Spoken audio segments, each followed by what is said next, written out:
Héloïse est diplômée en histoire de l'art et archéologie. Un diplôme qui, depuis l'entrée en vigueur de la réforme, ne lui donne plus accès au titre requis pour enseigner le cours d'études du milieu. Conséquence, Héloïse a perdu 10 heures de cours.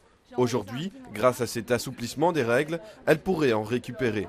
Le potentiel temps plein que je pouvais avoir au début de l'année, qui s'est retrouvé à quelques heures, car ma direction a eu la chance de pouvoir me sauver, je l'espère pour l'année prochaine, augmentera et me permettra de vraiment rester dans l'école et de pouvoir encore plus m'impliquer dans les projets pédagogiques de celle-ci. Un assouplissement donc qui permet aux enseignants déjà présents dans l'école de compléter leur horaire sans avoir besoin du titre requis.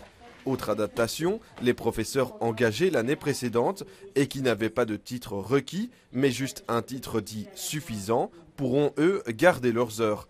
Des ajustements plutôt bienvenus pour les directions. C'est clair que les enseignants étaient inquiets pour le mois de septembre de savoir est-ce qu'ils allaient rester ou bien est-ce qu'ils devraient faire autre chose. Et ça, c'est vraiment une bulle d'oxygène. Encore faudra-t-il qu'elle soit concrétisée correctement et qu'on puisse alors se mettre en perspective pour le mois de septembre. Du côté des associations d'enseignants, le problème reste le même. Il y a toujours le problème de fond de cette réforme. Qui a décidé que quel cours, quel master va vous donner le droit à donner quel cours? On ne sait pas.